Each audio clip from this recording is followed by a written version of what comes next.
الحمدللہ رب العالمین والصلاة والسلام علی سید المرسلین اما بعد فاعوذ باللہ من الشیطان الرجیم بسم اللہ الرحمن الرحیم الصلاة والسلام علیکہ یا رسول اللہ وعلی آلکہ واصحابکہ یا حبیب اللہ۔ آج کا جو سبق ہم نے پڑھنا ہے اس میں مصنف علیہ الرحمہ نے یہ بیان کیا ہے کہ علم منطق کا سیکھنا کیوں لازم ہے۔ پہلے سبق کا ہم تھوڑا مفہوم سن لیتے ہیں۔ مصنف یہ بتاتے ہیں کہ اے طالب علم، اے پڑھنے والے، تجھے یہ گمان کبھی بھی نہیں ہونا چاہیے کہ تمام انسان جو بھی سوچتے ہیں وہ سوچ بھی صحیح ہوتی ہے اور وہ صحیح نتیجے تک بھی پہنچتی ہے۔ ایسا نہیں ہو سکتا۔ یعنی یہ بات اپنے ذہن سے نکال دے کہ تمام کے تمام انسان جو بھی بات سوچتے ہیں وہ سب کی سب بالکل صحیح ہو، اور انہوں نے جو قضیے بنائے ہیں وہ بالکل صحیح ہوں اور وہ ان کو صحیح نتیجے تک بھی پہنچا دیتی ہو۔ ایسی بات نہیں ہے۔ وجہ اس کی کیا ہے؟ مصنف یہ کہتے ہیں کہ جب ایسا ہی ہوتا، یعنی تمام لوگ جو بھی ہیں، سوچنے والے مناطقہ ہیں جو بھی ہیں، جب وہ صحیح نتیجے تک پہنچ جاتے ہوتے تو عقلاء کی نظروں کے مابین، عقلاء کی جو فکروں کے مابین کبھی بھی اختلاف واقع نہیں تھا ہونا، حالانکہ اختلاف واقع ہے۔ یعنی جب تمام انسان صحیح نتیجے تک بآسانی پہنچ جاتے ہوتے بنا منطق کے، تو مطلب یہ تھا کہ اس وقت جو عقلاء لوگ ہیں، منطقی لوگ ہیں، ان کے آپس میں اختلاف واقع نہ ہوتے۔ حالانکہ ہم دیکھتے ہیں کہ ہم جب منطق کو پڑھتے ہیں تو اس میں مختلف لوگوں کا مختلف عقیدہ ہے۔ جیسے بعض لوگ انہوں نے جو ہے وہ عالم کے حادث ہونے کا حکم لگایا، بعض نے اس کے قدیم ہونے کا حکم لگایا۔ جنہوں نے حادث ہونے کا لگایا ان کے اپنے دلائل ہیں، جنہوں نے قدیم ہونے کا لگایا ان کے پاس اپنے دلائل ہیں۔ جیسے عالم قدیم ہے جو لوگ یہ کہتے ہیں، جو کہ اسلام کے عقیدے کے خلاف عقیدہ ہے، وہ یہ کہتے ہیں کہ عالم مؤثر سے مستغنی ہے، یعنی عالم اس بات سے مستغنی ہے، بے پرواہ ہے کہ اس میں اثر انداز ہو کوئی چیز۔ تو کہتے ہیں جو بھی چیز جس کی یہ کیفیت ہونا کہ وہ اس میں کوئی چیز اثر انداز نہ ہوتی ہو تو وہ قدیم ہوتی ہے، تو پتہ چلا کہ عالم قدیم ہے۔ جبکہ جو کہتے ہیں کہ عالم حادث ہے، جیسے کہ علماء اہل سنت کا عقیدہ ہے، مسلمانوں کا یہ عقیدہ ہے، وہ یہ کہتے ہیں کہ عالم متغیر ہے، اس میں تبدیلیاں واقع ہوتی ہیں، اور جو بھی چیز اس کیفیت کے ساتھ متصف ہو وہ حادث ہوتی ہے، لہذا عالم حادث ہے۔ چونکہ اہل سنت کا، علماء کا، مسلمانوں کا یہ عقیدہ ہے کہ اللہ کے علاوہ اللہ تعالیٰ جو ہے اس کی ذات صفات، اللہ تعالیٰ کی جو ذات ہے وہ قدیم ہے، باقی جو ہے وہ عالم یہ حادث ہے۔ تو مصنف یہ کہتے ہیں کہ جب تمام لوگ بآسانی صحیح نتیجے تک پہنچ جاتے ہوتے تو اس وقت عقلاء کے مابین یہ جو اختلاف واقع ہوا ہے نا، یہ واقع نہیں تھا ہونا، حالانکہ یہ اختلاف بالکل واقع ہے۔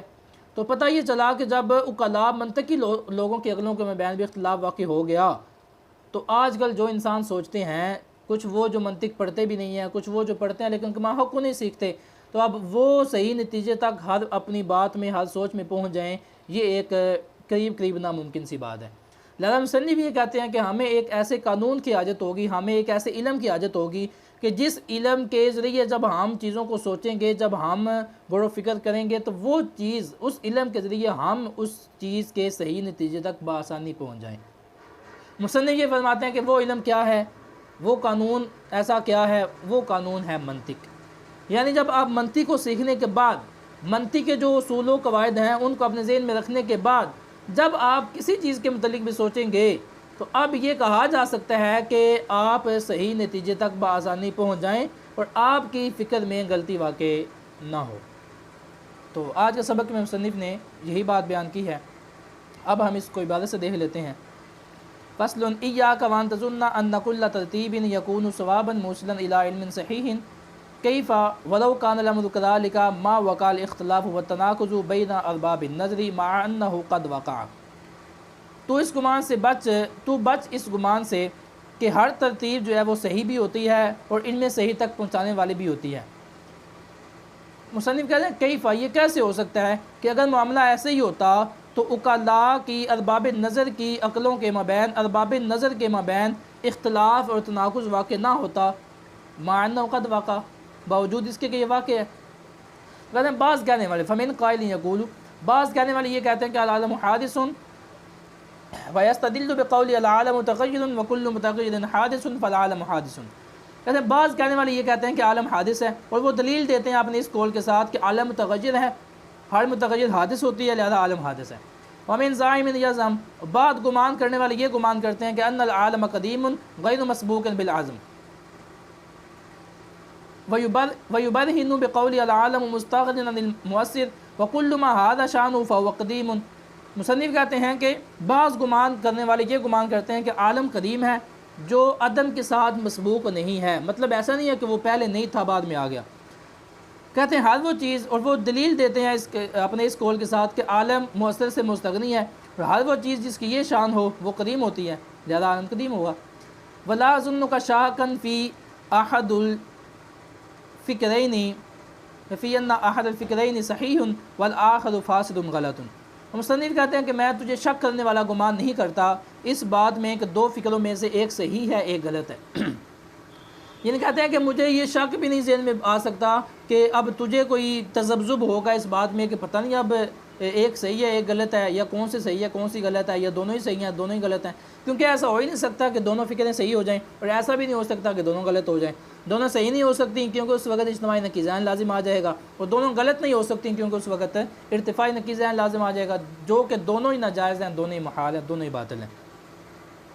جی تو کہتے ہیں وَإِذَا كَانَ قَدْ وَقَعَ الْغَلَطُ فِي فِكْرِ الْعُقَلَاءِ فَعُلِمَ مِنْ ذَلِكَ أَنَّ الْفِطْرَةَ الْإِنسَانِيَّةَ غَيْرُ كَافِيَةٍ فِي تَمْيِيزِ الْخَطَأِ مِنَ الصَّوَابِ وَامْتِيَازِ الْقَشْرِ عَنِ اللُّبَابِ۔ کہتے ہیں کہ جب عقلاء کی فکروں میں غلطی واقع ہو چکی تو اس سے جان لیا گیا کہ فطرت انسانیہ وہ کافی نہیں ہے صحیح سے غلطی کو ممتاز کرنے میں، اور چھلکے مغز سے چھلکے کو ممتاز کرنے میں۔ کہتے ہیں کہ جیسے بادام کہہ لیں آپ، یا کوئی سے بھی ایسی چیز کہہ لیں کھانے والی ڈرائی فروٹ میں سے جس پہ چھلکا ہوتا ہے، کہتے ہیں کہ جب کسی بندے کو یہ نہیں پتا کہ اس چھلکے کو پوست سے، چھلکے کو جو مغز ہے اس کو جدا کرنا جس بندے کو نہ آتا ہو، کہتے ہیں کہ انسانی عقل جب اس میں یہ صلاحیت موجود ہی نہیں ہے کہ وہ چھلکے کو جو ہے وہ مغز سے جدا کرے، غلط کو صحیح سے ممتاز کرے، کہتے ہیں اس وقت کیا ہو گیا، فجاءت الحاجۃ فی ذلک الی قانون عاصم عن الخطاء فی الفکر یبین فیہ طرق اکتساب المجہولات عن المعلومات وہذا القانون هو المنطق والمیزان۔ مصنف یہ کہتے ہیں کہ پس حاجت پیش آئی الی فی ذلک التمییز، اس تمییز دینے میں ہمیں حاجت پیش آئی الی قانون، ایک ایسے قانون کی طرف کہ جو خطا فی الفکر سے بچانے والا ہو، جس میں معلومات سے مجہولات کو حاصل کرنے کے طریقے بیان کیے جائیں۔ کہتے ہیں وہذا القانون هو المنطق والمیزان، اور یہ جو قانون ہے وہ منطق اور میزان ہے۔ یعنی بات یہی ہوئی ہے کہ مصنف یہ کہتے ہیں کہ تمام لوگوں کی فکریں صحیح ہوں، صحیح نتیجے تک پہنچانے والی ہو، ایسا نہیں ہو سکتا۔ جو بھی انسان سوچتا ہے وہ بالکل 100% صحیح ہو، ایسا نہیں ہو سکتا۔ کب تک؟ جب تک کہ وہ منطق نہیں پڑھے گا۔ ہاں ایسا ہو سکتا ہے کہ منطق کی جب رعایت کی جائے تو اس کے بعد اب وہ انسان کسی چیز کے متعلق سوچے، وہ صحیح قضیے ملا لے، صحیح نتیجے تک پہنچ جائے، تو اب یہ چیز جو ہے وہ پاسبل ہے۔ منطق کے علاوہ صحیح نتیجے تک پہنچنا آسانی کے ساتھ یہ جو ہے وہ بہت مشکل کام ہے۔ تو جہاں پہ مصنف نے منطق کی اس لحاظ سے اہمیت کو بھی بیان کیا کہ منطق کو سیکھنا لازم ہے تاکہ انسان جو ہے وہ غلط اور صحیح فکروں میں اس کو موازنہ کرنا آ جائے۔ اللہ تعالیٰ سے دعا ہے کہ ہمیں جو ہے وہ سبق کو اچھے انداز سے سمجھنے کی توفیق عطا فرمائے۔ کل سے انشاءاللہ ہم جو ہے وہ منطق کی جو وجہ تسمیہ ان کو جو نام دیے گئے وہ والا سبق پڑھیں گے۔